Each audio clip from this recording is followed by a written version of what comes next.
देश भर में 84,000 किलोमीटर का सफर कर 120 शहीदों के घर तक पहुंचकर उनके आंगन की मिट्टी कलश में जमा कर चुके महाराष्ट्र के औरंगाबाद निवासी उमेश गोपीनाथ जाधव युवाओं को देशभक्ति का जज्बा पैदा करने का संदेश दे रहे हैं। देखिए पूरी खबर।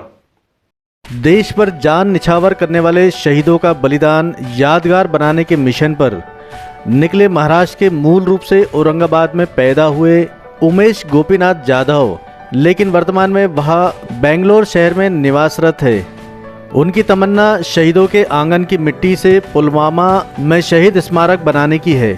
उन्हीं के बताए अनुसार अब तक देश में 84,000 किलोमीटर का सफर कर लगभग 120 शहीदों के घरों तक पहुंचकर उनके आंगन की मिट्टी कलश में जमा कर चुके हैं। इसके लिए वे युवाओं को देशभक्ति का जज्बा पैदा करने का संदेश भी दे रहे हैं।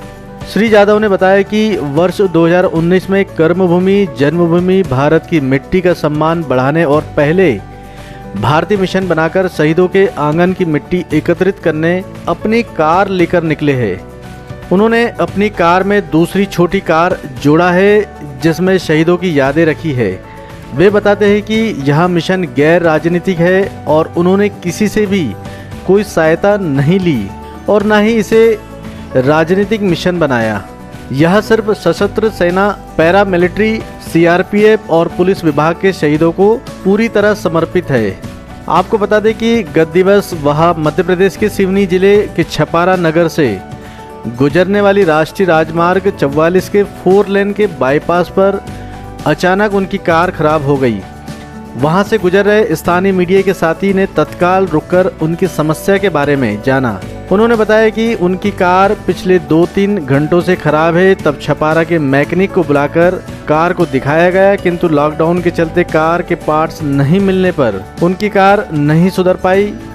वहीं मिस्त्री ने बताया कि इसका सामान नागपुर में मिलेगा। आपको बता दें कि महाराष्ट्र नागपुर में टोटल सख्त लॉकडाउन चल रहा है। ऐसी परिस्थिति में मीडिया के साथी ने छपारा टीआई गौरव जी और 4 लेन मेंटेनेंस की मीनाक्षी कंपनी के जिम्मेदार अधिकारियों को अवगत कराते हुए उनकी मदद करने के लिए कहा। छपारा के मीडिया कर्मियों ने भी अपने स्तर पर उन्हें भोजन कराने की व्यवस्था की। सिटीएन भारत से चंद्रशेखर श्रीवात्री की रिपोर्ट, छपारा। जय हिंद, जय मध्य प्रदेश। गर्व है कि मैं पवित्र भूमि छपारा जो किया जाता है वहाँ पर हूँ NH पे। तो एक आम नागरिक जब वो जिम्मेदारी बन जाए आपके प्रति, इन शहीदों के प्रति हमारे आर्म फोर्स प्रति क्या जज्बा हो, एक उदाहरण है। 9 अप्रैल 2020 को DIG श्री सानप सर जो CR बेंगलोर से उन्होंने मुझे किया जो शौर्य दिन, और ये निश्चित कि मैं जितने भी कारगिल जितने भी के पुलिस आर्मी पैरा सभी के घर पे जाऊं, उनके घर के आगे मिट्टी लूंगा और उसका अंतिम संस्कार हुआ और उस मिट्टी से भरेला ऐतिहासिक नरेगा शहीद स्मारक स्मरण ये कश्मीर में बनेगा। गैर राजनीतिक है, इसमें किसी